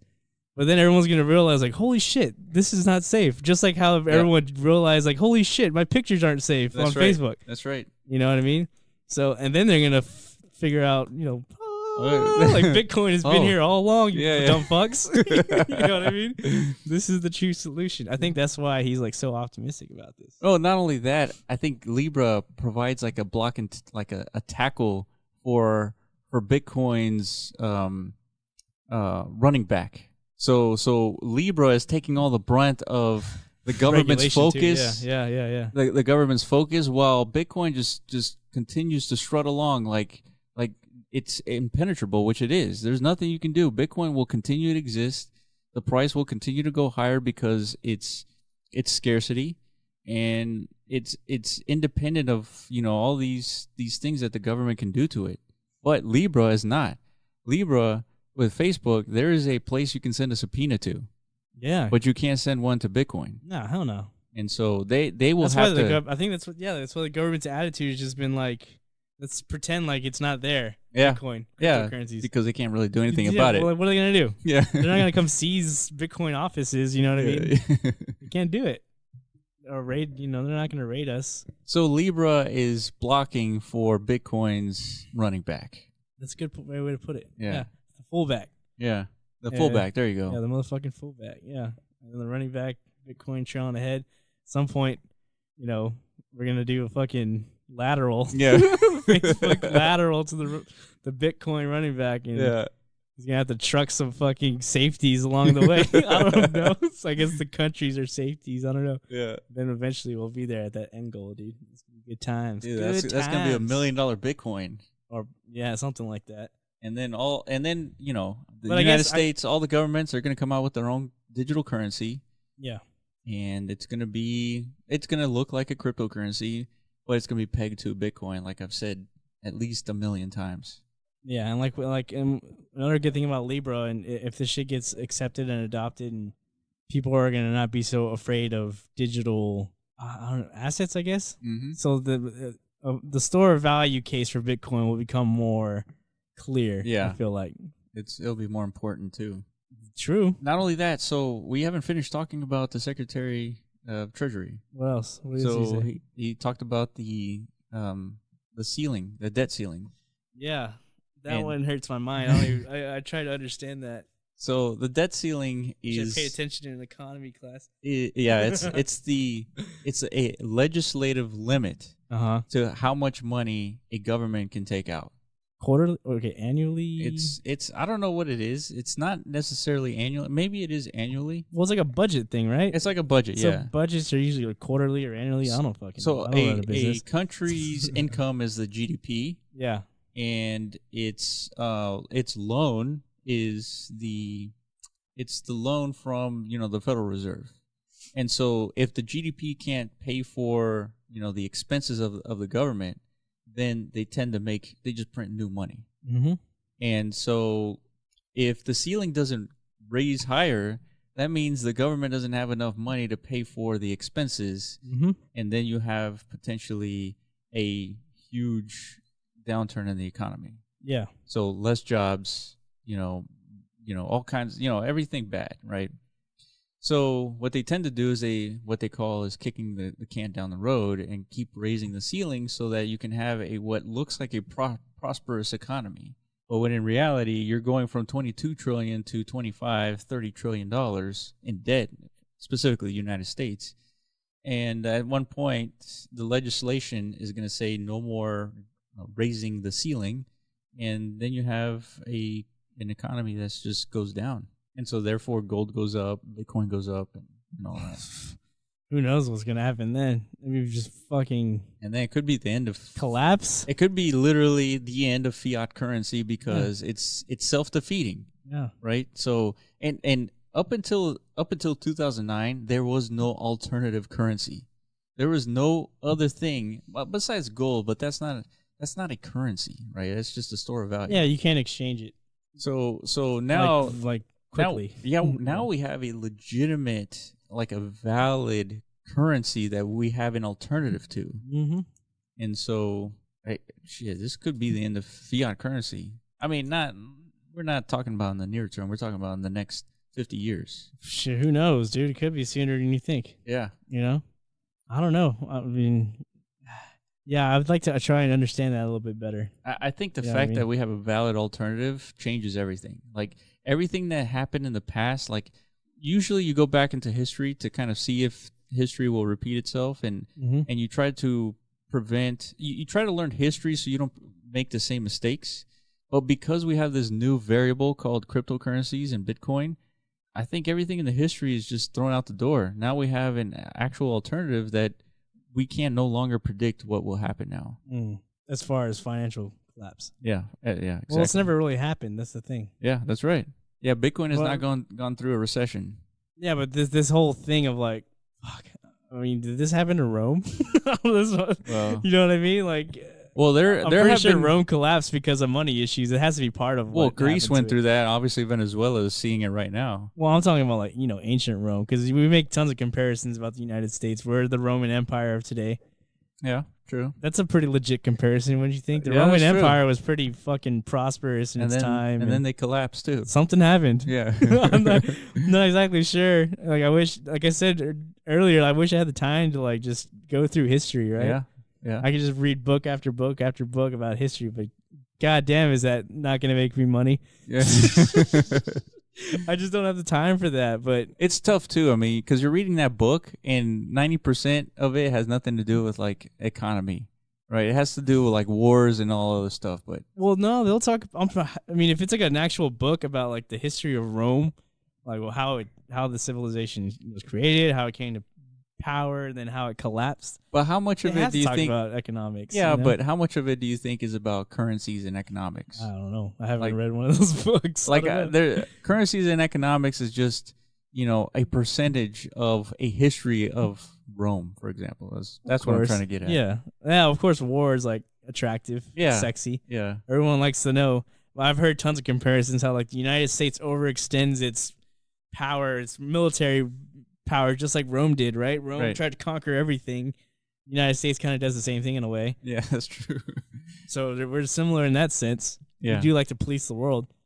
I don't know. It was something to do with, maintaining power. But at some point you just do too much. Yeah. And it just all falls down. Rome seems to be a good comparison for the United States, that's for sure. Yeah, so then I kind of want to, since we're talking financial collapse here, it'd be good to see like the gold standard Rome, whatever the fuck, like what caused it. But yeah, where was I going with that? I don't know. No, it's because you talked about like I said, there hasn't been a time I don't think where like a nation or has this much debt. Yeah, has this much debt and then has this opportunity to have an alternative currency. I don't even think of it as an opportunity. It's just. Well, think about it. If the United States completely blows off Bitcoin, there will no longer be a superpower in the world. Yeah, I think so. Because right now the United States is a superpower simply because the dollar is the world's reserve currency. Exactly. But adopting Bitcoin is not going to fix that because Bitcoin is like a global thing, right? If you hold a lot of Bitcoin, you don't necessarily have more power, but you have at least control of your fate. If you have like enough of it, I guess. Yeah. But like I said, yeah, our power, our economic power is all dependent on the value of that dollar. Just because the rest of the world is, dependent on it. Yeah. You know what I mean? The idea that tracks me the most out of all this is that Bitcoin actively levels a playing field for everybody. Yeah, so that's bad for the United Oh, States. that's exactly bad. Yeah. But who gives a damn that the United States goes down? That's true. That's what I'm saying. Maybe we've had our time, dude. Yeah. Maybe it's our turn to feel some pain. Yeah. You know what I mean? Like I said, it's just like in markets and crypto markets, like America's gone through this parabolic uprise, dude. That's right. And like that shit can't last forever, man. That's right. And when we come down, we're gonna come down hard. I feel like just like markets do, man. And then we're gonna have to like recover, and it's gonna be a bitch. Yeah. What I'm saying is, it's gonna be hard to recover if they don't like embrace Bitcoin. Well, I think at that point, it's like it's not even. It's like we got nothing else. The dollar failed. What else? What are we gonna do? Yeah. It's either gold or Bitcoin. Yeah. Or both. We'll have I just read an article. Iran's creating their own cryptocurrency backed by gold. Yeah, that's right. So it's like they're using both. Like they had crypto backed by gold. So it's like, see, that's the thing I don't understand. Yeah, conceptually, you can back a cryptocurrency with gold. Conceptually, that's what. But if you don't own any gold, then you don't own any cryptocurrency. So what are you doing? Like, if you don't own any gold, what do you mean? Like as a person? Think about it. As a person, if you don't own any gold, how are you going to get that cryptocurrency that's backed by gold? You're just gonna exchange the tokens. You know what I mean? It's like $1 used to be backed by gold, right? No one was actually like exchanging gold. They were exchanging these notes that represented. Yeah, but gold. How do they distribute this money that's backed by gold if like the population doesn't have any gold? The government has all the gold, right? So what you're saying is the people in Iran, they would go to work and they would get paid in this crypto that is backed by gold. Yeah. Okay. And I guess it's like the same thing as how is. But then you don't need a cryptocurrency for that though. You could use. No, but it's like saying like how are people using Tether? Like somebody bought 100,000 tethers. But they don't have 100,000 cash in their bank, right? But they still have 100,000 tethers. Well, but the reason why it's $1 per tether is because the Tether organization has all that money. Well, if you have 100,000 in Tether, that means $100,000 of fiat currency exists at Tether's bank. Exactly. So, like in this gold-backed cryptocurrency case, it's the same scenario. It's true, but gold. You know what I mean? But you've made this prediction. I think. Maybe we both did, but like in the future, Bitcoin necessarily isn't going to be that cryptocurrency that everyone's spending. Correct. Remember? Absolutely. We said they could come up with like a cryptocurrency version backed by Bitcoin. Exactly. That's just the next step. The only reason Iran's not doing that is because Bitcoin isn't there yet. Yeah, that's true. What I mean? But this is like a good. This is good analogy or prototype. There you go. Of the future of what Bitcoin will become. Yeah, just like pegging an asset to a value. The asset isn't a crypto or digital asset yet, but in the future it will be. Yeah. Most likely. Yeah. No, I totally agree with that. Yeah. Yeah. So it's good to see stuff like that, I guess. Yeah. No, that's good. I like that though. So I guess it is important to peg a cryptocurrency to gold in Iran's case, because if you just go with the paper currency, it can be counterfeited, and you have to deal with like physical stuff, and it costs money to make these paper currency, right? Mm-hmm. And so if you do a cryptocurrency, then you have minting control. Mm-hmm. And I mean, you still have minting control on paper currency, but it costs a lot more money to do that. Yeah, man. Like, fuck. Isn't the trend obvious? Like, yeah, digital rules. Yeah, like, come on.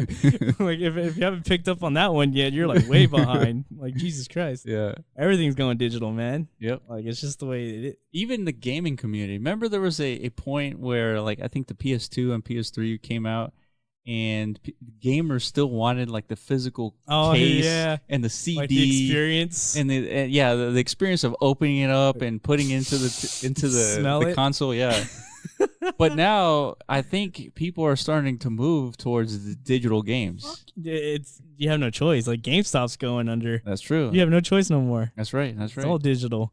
And yeah, dude, there's no stopping it, man. Like Yeah. you can resist all you want, and like, but yeah. As a matter of fact, Xbox just came out with a new console, right? It's no different than the one that exists, but it's a new console that does not have a disc player in it. It's literally. dude, you know what? I tripped balls because I got TJ to build my computer for me, which is, I gave him like $1,000 budget. It's like, dude, order all the parts for me, the case, everything. Yeah. Assemble it, and then give it to me. And he did it, and then it had no fucking disk drive, and I was like, "What the fuck, dude?" Oh yeah. I wasn't aware that like the towers they make now, they just don't come with disk drives, like nowhere to stick in a CD. Sure. Yeah, because there's no CDs to stick in anymore. I guess. I have tons of CDs that I wanted to fucking use, but yeah, I guess I'm that far behind. Is what I'm saying. Yeah, but, no, absolutely. Yeah, I would assume that towers still had CD players. yeah. I would just assume that, but maybe they don't now. No more. I asked him about it, like, dude, you bought me a fucking tower without a CD drive, and then he like laughed at me, like, you, who the fuck? He was like, who uses CDs anymore, man? Everything's digital. Just download your shit. Yeah, you know what I mean, or stream it, whatever. Yeah. I was like, fuck, dude. You know, the only reason why I like discs and specifically Blu-rays is because you have uncompressed, well, and eventually 4K Blu-rays that you can get the actual quality that you would expect. Yeah. Because if you download a 4K Blu-ray movie, it's not at the same quality as a 4K Blu-ray movie that comes from a disc uncompressed. Yeah. And so if you have a 4K TV, you want to take advantage of the 4K TV. You don't want any degraded quality. And that's always the thing, like the nostalgists and stuff, and like the hipsters, they like use vinyls and shit. It's like, dude, it's just the quality. You can't get true sound without the vinyl. You know what I mean? It's like, fuck your digital shit. I want to hear true. I don't know what the hell they say, but yeah, it's authentic. I guess. Yeah. I don't know, but yeah, I get it. I get it too. I don't want to lose the quality, but the convenience is quickly outpacing quality right now. For sure. And not only that, I think, with the new Wi-Fi standards, I think it's going to be like multiple gigabits per second Wi-Fi. And, of course, your service provider has to provide you multiple gigabits per second. But you could theoretically start watching uncompressed 4K movies. Shit. And so then you completely defeat the purpose of any hardware aspects to, in this case, watching a movie. Yeah, man. So it's just... take all these, like, this is just what tech is doing to us, Yeah. So it's obvious in this sense, like, tech is gonna win. For finance too. For sure. It's inevitable, right? Yeah. There was a point that I didn't think, the banking sector would ever upgrade or update, but they don't have to. They're just gonna get blown out of the water. That's fucking crazy to think about, dude. Yeah. They're like, if you really, it's literally the last thing to get innovated. Is banking infrastructure. That and education, I think. Oh, there you go. That's a good point. Yeah, dude, I can't wait for tomorrow's announcement, Neuralink. Oh, yeah, dude. That's going to be so dope, dude. Oh. I heard something about, it's probably like speculation and conspiracy, some type of like sewing machine device or something. They're going to straight implant into your brain or something. Dude, I wouldn't expect too much. I feel like I feel like most people are going to get underwhelmed. That's what they do, right? Yeah. Same as crypto. Yeah, like, there's an announcement coming. For sure. Everyone is like a crypto announcement, like an EOS fucking conference is like, I wonder, fucking Steve Jobs resurrected from the grave. I wonder if this is going to be more of those technical presentations that they normally do, or is it going to be more marketing? Like, I don't even think we're going to get to watch it live. It's like exclusive invite only, and then like. I hope we get to see something live, man. I'm pretty sure after the fact we'll get to see what it is, but it's their first announcement, like their first Neuralink. Yeah, announcement, right? This is the first one. Yeah, this is the first one ever. Like, technically, up to this point, it didn't exist other than like Elon talking about it. Yeah, like the lowest expectation is something to do with like Parkinson's disease or something like that. Mm-hmm. Like they may have come up with some type of advancement in that, which is cool as fuck. You know, if they announce even something like that, that's progress, man. Yeah, that's a big deal. With their own innovation. Mm-hmm. That means that now we have like a ground floor, and they're doing some good. But dude, like you said, manage your expectations is like they're gonna come out with a fucking Matrix device. It's not gonna happen. You can learn kung fu. Exactly, but that's what I'm saying. Like the innovation in education is gonna come whenever we could fucking just plug in and learn shit. That's fucking true, dude. That's the only way we can innovate education, dude, because it's too hard to like educate people. Well, we got the infrastructure isn't there to update the education system because everybody still has to go to work 9 to 5, and so you need to put your kids somewhere, and so it's just tough. You gotta stick them into school. Yeah, I mean, you have to. And then there's so many variables at that. And then the structure of the school. So they, you could argue that you can change the structure of the school and not have it so like so militant and I don't know, and manufacturing like your kids. There you go. That's the way to put it. Yeah, like an assembly line. But then the problem is like no one has any evidence to suggest changing the structure of the school is going to improve anything. I mean, of course, there's other countries that do it differently, but it's not that easy. Yeah, the thing is, like, the information is available infinite through the internet. Yeah, but the problem is like getting the fucking kid to learn shit. Yeah, or not even kid, adults too. Like, that's the problem. So you can't. There's got to be an incentive to learn. I mean, there has to be like an internal incentive. Like for us to learn Bitcoin, it took some effort, but we wanted to do it, and that's the difference. Yeah. You and I may not learn quantum mechanics, but because there's no incentive to learn quantum mechanics. But if we're talking about a cryptocurrency that's going to be based off of quantum mechanics, we're going to learn quantum mechanics. Exactly. I thought about something like that, like for elections. Like if there's like a voting cryptocurrency, like the more informed you get about your political options, the more cryptocurrency you're rewarded or something like that. So your vote has more weight to it or something like that. Interesting. Yeah. I mean, something. Yeah. That's what cryptocurrency is all about. It's like incentivizing people to do true. work. And Coinbase is taking advantage of that too. Yeah, I saw that. Yeah. Coinbase Learn, you can get paid to learn how these cryptocurrencies work. And, you watch a video, it's like 2-3 minutes long, and then you answer one question, and then you get crypto. Well, where's the crypto? Like, they just give it away? Literally give it to you. So how are they making money yet? They don't make any money. They just want to teach you like about these cryptocurrencies. That's very nice of them. Yeah. You would think they would have some themselves need an incentive to want to give away money, right?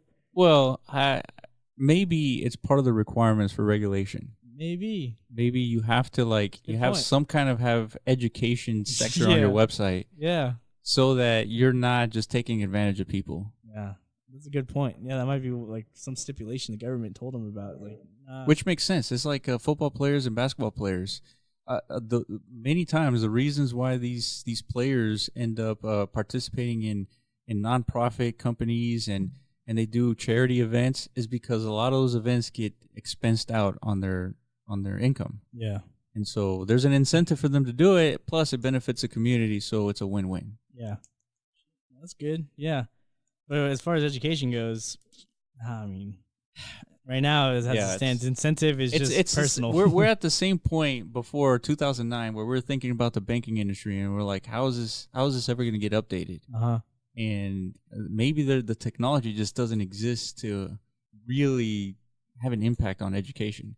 Maybe once VR gets like prevalent, like everyone has a VR headset, you can just put on that VR headset and learn like chemistry basics. Like in real life, like in a video game, you can actually see these chemistry molecules and all that stuff, reactions, everything like in 3D. Yeah. Like you could actually visualize and understand what the hell is happening in a chemistry reaction. It's hard to for chemistry specifically. Like when you're reading a textbook, you have to visualize your fucking self, and they have like this poopy drawing next to it. It doesn't fucking help at all. Yeah. It's like cluster of spheres. Yeah. Like, oh man, that's cool. And these experiments, they're very important for your brain to like comprehend a physics concept or a chemistry concept. Yeah. And if you're not doing these experiments, you're not really understanding like the purpose and the reasons why, chemistry and reactions happen. Yeah. So I think a VR headset would really like visualize for someone that may not be capable of visualizing like in their brain, like having that imagination. And to help those people understand these things, and you'll get better scientists from this. Man, that's another field we could dabble into as far as VR. That's true. Right now we're doing video games and shit on Decentraland. At some point we could do fucking what you just said. It was a whole school. I mean, there's a university on Decentraland, but dude, that's school. Imagine like learning experience. Imagine the coding experts required and like the graphical experts required to pull something like this off. I don't know. like you would have to animate all the chemistry molecules and their reactions. And I mean, we're getting pretty advanced here. I mean, for like a high school chemistry class, you don't need to visualize chemical reactions. Maybe college, university. But college, level. university, you do. Yeah, you know. I don't know if I told you this. There was, when I went through like OChem labs and shit, part of the lab, organic chemistry. Part of the lab was like a computer software thing where you had to look at actual models of the molecules and shit in 3D. It was pretty shitty, right? It was trash. Yeah. But it helped a little bit, but at the end of it, it was like, eh. Yeah, if you create like an immersive. So I started another company with my brother a long time ago. It was like the very early beginnings of us like starting companies, right? And this company was called Armor. I remember that. Yeah, you remember, right? And it's an acronym, ARRMR, and it was Augmented Reality Real-Time Molecular Reactions. Dude, no wonder you just fucking said all that because you did it. Yeah, that's exactly right. Yeah. And so what this company was about is, imagine these glyphs in a book, in an organic chemistry book. It's just like those Bitcoin QR codes? Yeah. Imagine those in a chemistry book. Mm-hmm. Okay. So this chemistry book would come with an app that you would download on your phone. And so you would download this app and then you would open up your book. And when you see these QR codes, they're talking about, let's say, a reaction between hydrogen and oxygen, H2 and O2, right? So then you would take your phone and then you would activate the camera app and you would go and look at that QR code. And so what happens is you would see a 3D image of a hydrogen molecule and an oxygen molecule. But you'd have through your phone. Through your phone, yeah. Just like Pokemon Go. Just like Pokemon Go. Right. And via augmented reality, you would actually see hydrogen molecules reacting with oxygen molecules. And you can, move your phone. You can manipulate the object on your screen. You can manipulate everything, yeah. And so instead of seeing 2D circles interacting with each other, you would see 3D molecules interacting with each other. Damn. And so, obviously, you've been in organic chemistry. Mm-hmm. These reactions get really complicated to visualize. Oh yeah, right. So when I went to university, they recommended us to buy these little Lego sets. Yeah. Right, and for us to be able to visualize a Grignard reaction and all these other reactions that were extremely complicated, and so obviously that's annoying. We're talking about physical things now when we have a digital space. I guess it's because like it's like a Lego. You have to assemble the whole molecule yourself. Yeah. So that way you have it there, and then you could just twist and turn it and look at it from all directions, so you can see binding sites. That's right. That's right. Whatever the fuck, you know what I mean. So it makes sense to you visually, but yeah, dude, that's like you said, laborious. Yeah. And it's clunky. Yeah. To like carry around this set with you. And then, super nerdy. Yeah. You're not gonna get laid for walking around with a fucking giant ass molecule. So yeah, dude, that sounds fucking awesome. That app. Yeah. What the fuck happened? So man, this was, I don't know, a good 10 years ago. You're definitely way ahead of the time. Dude, we were so sure. ahead. Man, we pitched this to like incubators and they were blown away because we were talking about and Oscar, he built the prototype for this. So we actually showed these freaking reactions, these molecules reacting with each other. But not augmented. No, it was augmented, dude. With your phone. Yes, sir. What? But instead of phones at the time, we used our laptops. So our laptops, so we would show a QR code to our laptop webcam. And then that webcam would show you that, the 3D image of the molecules. Mm. So we pitched this and people were blown away. Yeah. But the incubator that we were pitching to, they didn't have a goddamn idea about augmented reality. They didn't know who to connect us to. They didn't know anything. It's sort of like talking about Bitcoin in 2009. Yeah, exactly. Nobody knows anything. Yeah. Like you're having, oh shit, never mind. I'm not going to talk about that. Let's make a connection to today's events. Yeah. Let's stay away from that. Yeah. So, I mean, obviously we were way ahead, and it was something that had we just stuck our heads, just kept building, kept at it. Yeah, like Netflix did. Yeah, like nobody accepted Netflix for like a decade. Yeah, exactly. They're the laughing stock of the tech world, right? And then all of a sudden they dominate. You know what I mean? But it doesn't exist today, does it? Even then, augmented reality is still like weak. But people, the potential's there because of Pokemon Go. For sure, absolutely. People understand it, they like it, but The killer app still isn't there, though. The killer app for augmented reality, it could be AR on your windshield of your vehicle. For what? For navigation, for information. Isn't that like fucking it could fucks with your image it or could. your vision, I mean? It could, but yeah. it would be I don't like think the that's heads-up good. display on Iron Man's suit. So more like if a Google Glass actually worked, Yeah. it would be great with that. Yeah. So you yeah. could just like For open sure. up some type of app, Not only look that, at a building and like something. You're at a happens. conference, you have this glasses on, Yeah. and you can see the names of everybody. Yeah. Like, Well, that would get distracting as fuck. oh, yeah. But I know what you're saying. Yeah. Yeah, it's that technology, dude. The application for education just sounds perfect, though. Yeah. Like for Absolutely. for sure. For augmented reality, hell yeah, dude. It's just the only problem I see is it'd probably be expensive for schools and shit to. Well, think adopt about it. They'd have to reprint textbooks and stuff. Well, that's true. But they But they reprint, do it anyways. I They know. reprint textbooks for the revenue.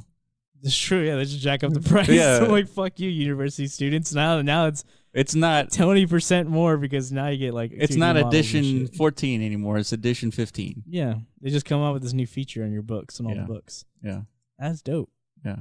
It wouldn't have been that expensive for universities to adopt.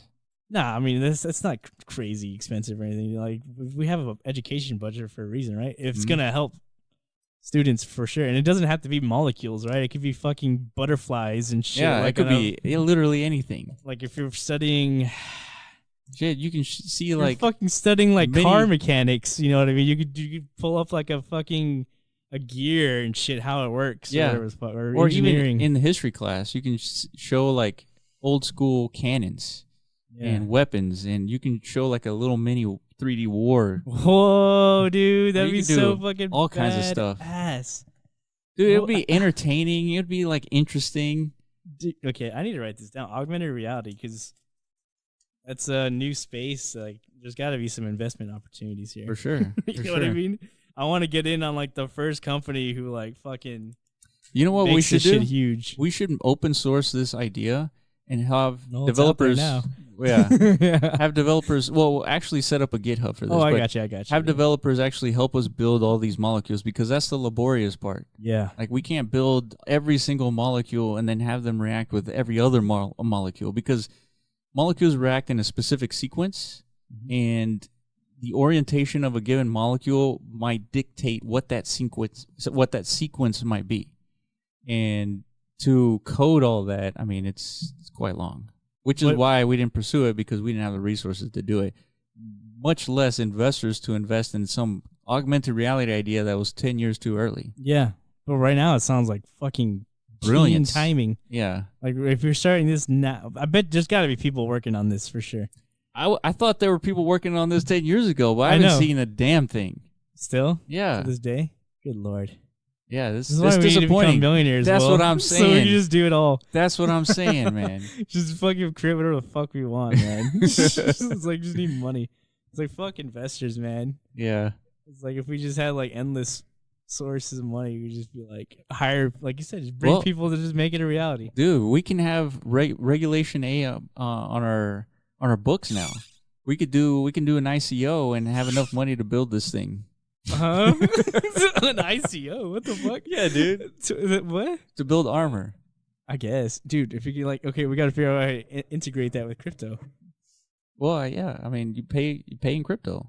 That's how you pay. We don't accept fiat. We don't accept nothing except crypto. The armor coins. We should create augmented NFTs, augmented reality. There NFTs. you go, man, dude. That'd be Yeah, badass, yeah, man. censor that out, dude. That's all right.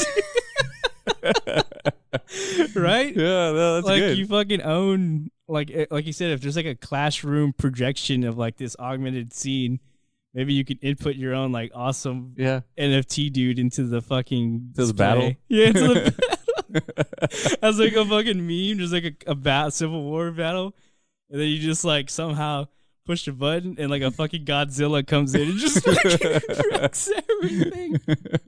It's like, yeah, but you paid a lot of money for that Godzilla, dude, or something like that. It's yours. Only you have it. Something cool. Oh shit, that's a good idea, man. Then we can ICO. Yeah. You know what I mean? Makes sense. Yeah, man.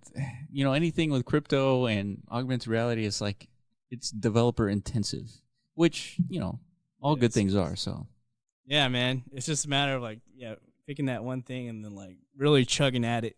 Yeah, like you're a perfect example of that, dude.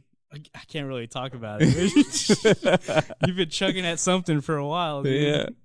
Dude, disclose what it is. Yeah, but it's tough for sure. You've been chugging along. But if you're a developer and you've been listening to our fantastic ideas, you want to join in and help us build these things. That's the problem, though, dude. It's like we've done this multiple times on the podcast. Like if anybody wants to help out or come on, never happens.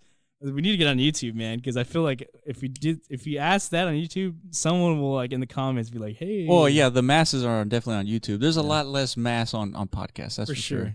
Yeah, I think part of the reason why Joe Rogan got so famous is because of YouTube. Oh yeah, I never listened to his stream the podcast itself. Never. Ustream, I think, is what he started on. Ustream. I don't know where he started on. That's what he started on. I listened to his podcast at the gym mostly. But I do like to watch the podcast too. Yeah, me too. I only found it through YouTube, so yeah, I just stuck to it. Yeah, it's fucking crazy how popular that podcast has become. Dude, literally everyone I know watches it. Well, now, I mean, think about its mechanic and its structure.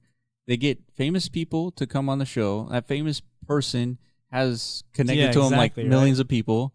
And so they're going to shill the podcast to those million, and it just snowballs. But the Elon Musk one blew it out of the water. Yeah, well, for sure. Blew it up. Yeah, because Elon has never done a long-form interview before. No, but also the controversy of him smoking that. Well, it was all over the news. That was unexpected. I mean, that was totally out of left field for sure. Yeah, man, that changed because like I said, I've been watching the Joe Rogan podcast for probably 7 years now or something, 6 years. Yeah, and I've seen the progression of it. It started out super fringe and kind of weird. True. And then at some point it had MMA community watches it or listens to it. So it has this little niche, but yeah, I felt it. After that that Elon Musk one, dude, everyone got hooked. Yeah. You know what I mean? Yeah. And it hasn't stopped. It's crazy. Dude, I mean, I'm sure that man makes a lot of money. Impressive. Oh wait, last I checked it was $30K an episode, and that's just Really? That's it? I thought it was more than that. Well, that's not even including, I don't think, sponsors and shit. I don't even know if he has any sponsors. He's got sponsors. I hear his sponsors on the podcast itself. On YouTube, there's no sponsors. That's right. And so I think one of the ways they monetize YouTube is they break up some of the segments, and hopefully those segments still have ads in front of them. Yeah. But yeah, man, he's fuck. He's the cultural leader, I feel of today. In general, or just podcasting? No, in general. He has so much influence as far as psychedelics and marijuana and fucking fitness. I think there might be an explanation as to why, because it's just like Ethan and Hila, the Ethan guy. Oh, H3. What they do is Ethan's very authentic. He's not putting on a show for anybody. That is him. And it's the same thing with Joe Rogan. You can tell he's authentic because he will call you out. He's called out MMA fighters for not being good enough MMA fighters. That's true, yeah. His own best friend. Yeah, he would call them out and make them cry. Yeah, I saw that because he was afraid. He's like, dude, you're not that good. You're gonna get seriously hurt if you keep fighting in the UFC. Exactly. And imagine telling that to your friend, dude, you fucking suck, man. You need to stop doing what you're doing. Even though he's a professional. Well, he's actually a professional fighter. But in this case, it might be a little bit different because he could die. Oh yeah, that was his point. You know? And he felt as a friend, he had to tell his one of his closest friends that dude, the career you're on, you're not that good at it. You're gonna get your ass beat one day, and you're not gonna be the same guy. You're gonna have brain damage, whatever the fuck. Yeah, and I think that's why Joe Rogan's so good at what he does and attracting so many people because of his authenticity. Yeah, that's part of it. And then he's got some hilarious shit on there. I mean, it's just a fucking good podcast, man. Really good. And the topics are as broad as it can be. Yeah. Whatever the fuck. Yeah. Good shit. Yeah, he's got crypto guys on there. He's got anti-crypto. I mean, everything. He needs to get fucking Andreas back on there. I don't know if anything's changed enough for Andreas to show up other than Libra. Maybe he wants to talk about Libra. Then that would be... Yeah, well, no, I'm just crypto, man. He hasn't been on pre-2017. A lot's really? happened since then, like a lot. He could talk about altcoins. Yeah. Literally, nobody's like who's a avid listener of the podcast has ever heard of anything other than Bitcoin. You know what I mean? Yeah, so true. He's got plenty to mention. No, I'm sure there's definitely a whole lot, but I don't know if it's enough to only talk about crypto. Yeah. That's the thing. Now, if it gets to like 50K Bitcoin, then yeah. Yeah, there's that. Plenty to talk about at that point when Bitcoin's 50K. There's that. But yeah, there was like an effort to get Dan Larimer on there to talk about voice. Really? Yeah, because Rogan had like the Twitter CEO on there and shit. They're talking about how centralized and biased Twitter is with their their censorship. Like they totally censor right-wing opinions and they boost up left-wing opinions. That's the whole purpose of voice, I guess, is to centralize that, right? So that people have that platform to voice their opinion, but they can't really. The platform itself doesn't censor anybody. Exactly. The platform itself doesn't pick and choose. Like, that's fascinating. What voice to be displayed. That's such a good social experiment when you create something like Twitter and you can't censor anybody. You get to see like true humanity. Yeah, that's what Twitter used to be, right? Or for the most part, yeah. I don't know if it's always been censored, but I mean, obviously, lately nowadays, because Trump's a president, it's a big issue, right? Yeah. Not just with Twitter, but with YouTube and other Silicon Valley platforms. That's kind of like the big thing right now, the big debate. Yeah, and people big like tech have a bias. PewDiePie, they're experimenting with other platforms because they're not making enough money because of all the adpocalypse, and so. Oh yeah, that too. Yeah. I guess now's the time to like be a voice, or what's the other one? D-Line, D-Live. D-Live. There's D-Live. There's like Steemit. It's like a decentralized Reddit, Steemit, essentially. Yeah, Reddit does a lot of censoring. Reddit's like super left wing, dude. That's true. Fucking crazy left wing. See, but they try to have a community that can actually communicate with each other. That's why they do a lot of censoring. Like, you don't have a lot of racism in Reddit, at least in the... Yeah, they don't. They used to have subreddits that are, like, straight up, like, racist. Yeah. You know what I mean? Yeah. Like, See, I don't know. They just got banned. I don't know if it makes sense to ban, racism, like... I don't... In my opinion, no. If you're an open platform, like they claim, But is that detrimental overall, or is it well, not? I guess in their mind, it's like... If you're spreading ideas of hate and shit, like it's bad for the world. Yeah. So I guess like Silicon Valley feels like they have like a mission to like control, police the internet. Exactly. Like they have to be the babysitters and like make sure we don't go out of control. But then it's like, what the fuck? Where's our freedom? Yeah, that's true. I mean, but it's also their platform, so they can do whatever they want. Exactly. That's kind of what that's what the Twitter people say. It's like, these are our terms and agreements. These are guidelines. You don't follow them. Yeah, and the consequence is if you go on Voice and you see nothing but racism, it could become too toxic for you to even like sustain. I don't know. Yeah, there has to be some type of self-policing. Maybe it's like you can use Voice if you use your real name. Kind of like what they try to do with Google and YouTube in the comment section. Yeah. Right? They try to force everyone to use their real names, but I forget why they reverted back. Oh, I don't know. My real name is still on there on YouTube. Was it really? I thought it was just supposed to be. Yeah, I remember they made that transition where like you had to log in with your Google account or something like that. Yeah, right? But you can change the name though. Like if you go to the comments, you're not going to see like they're not like that Michael. Anymore. No, just me. Yeah. I'm the only one left. Yeah, most people have like weird ass avatars and shit. Yeah. Which is the way it's supposed to fucking be. We're all anons. Yeah, but like fucking 4chan. We're just anons, dude. Yeah, but the problem with that is that you don't get to see true society. You get to see like anonymous society with a bunch of assholes. Yeah, that's true. Yeah, when you're anonymous, you're fucking just a bunch of keyboard warriors, right? Yeah. You can do and say whatever you want. There's no repercussions. But yeah, man, that's interesting. I can't wait to see The Voice. Yeah, I understand the purpose behind it. And Dan Larimer is like a hardcore libertarian, right? So I think he hates seeing liberals like dominate. Not only do they dominate like traditional media, they're dominating fucking online media too. Mm-hmm, mm-hmm. I don't know how they fucking get away with this. Like, I don't know. Yeah. But I don't know. And we haven't heard when that's going to come out too. Like, it's just... I haven't heard jack shit. I haven't been following it or nothing, man. I don't know. Bigger fish to fry, I guess. Anyways. Yeah. All right. Well, let's call it. wrap it up there. Yeah. Okay.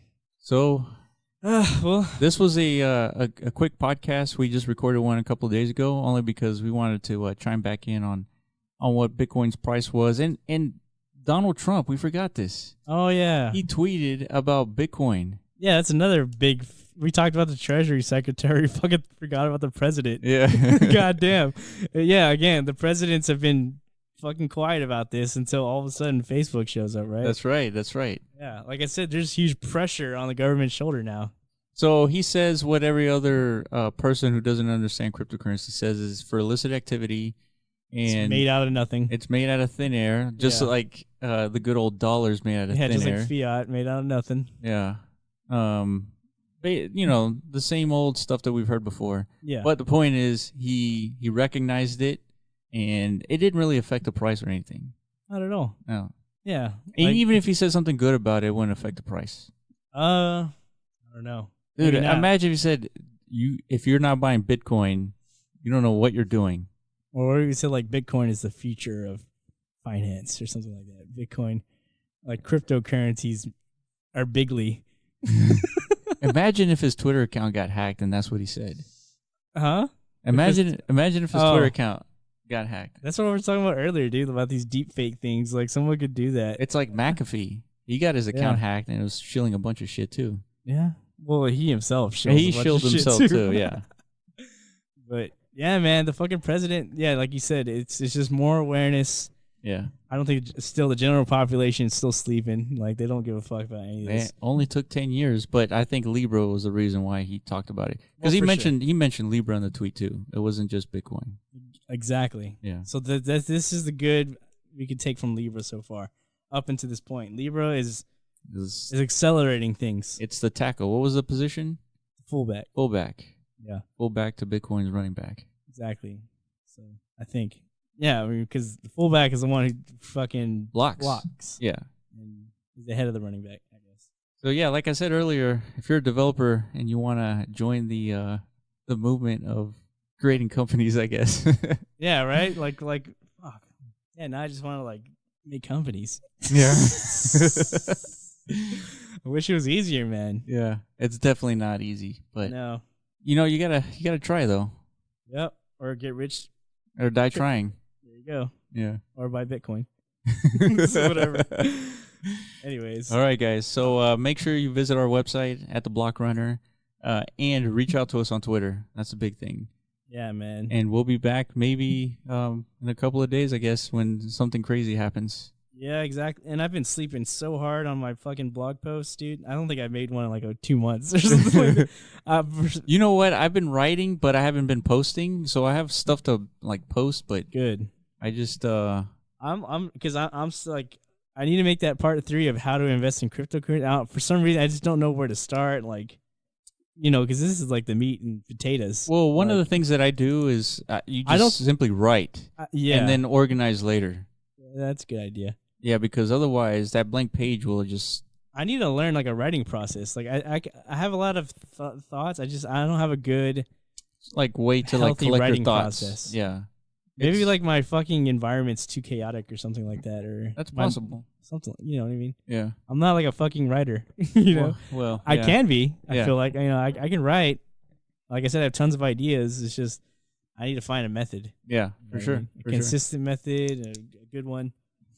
Well, I feel like once I crank that one out, the part 3, yeah, like I can't decide if I want to get like super in depth with like actually how to invest or should I just like bullet point like important things. I don't know, but I'll figure it out. And then once I get past that mental barrier, pretty much is what it is. Yeah. Then I could just write about anything. You know what I mean? Absolutely. And like I would like to write about what we just talked about right now. How like the government all of a sudden is like kickstarting their gears. Yeah, it's all of a sudden interested in cryptocurrencies. Yeah, that would be a great thing to write about. Yeah.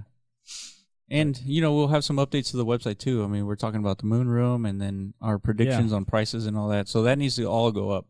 So there's a lot of stuff to do. I don't think you ever mentioned the moon room on here, but... Oh, we haven't? I don't think so. Essentially, yeah, it'll be our personal track record of just to keep predictions, of like, our entry and exit points. It's just to make sure... It's basically like a trophy case created for ourselves to show that like we're not complete bozos. I Yeah, don't know. yeah. Like we can make some Because good purchases. I mean, and we've stuff. made some good calls up until now. Yeah, we made a really good one for Bitcoin. Yeah, and only now it's been kind of sketchy just because Bitcoin's been weird. Yeah. But Yeah, like we don't claim to be good traders. Like I definitely don't. we're swing traders to an extent. Yeah. We're like long-term ish traders. I feel like my good side is identifying trends and spotting. Fuck it, I'll write about this. Yeah. I'll write it on the blog. Yeah, I mean, obviously we got tons to do. Yeah, but that's the moon room. Yeah. That's our trophy case essentially. There's that, and then eventually we'll have some Decentraland shit to for do, sure. which will be fucking cool. There was an announcement that you can start publishing right from I the saw builder, that. which is good, but it's not. That's not what I want to see. I want to see like dates and deadlines. You know, Like beta. yeah. I want to see this thing already. Yeah, there's that, and then hopefully once this thing is finished and like we're in, I'll start streaming that, and For sure. then YouTube will start chugging out some YouTube videos on occasion. Hopefully, Yeah. we got a lot of work to do, man. So hopefully, this all pays off one day. Yeah.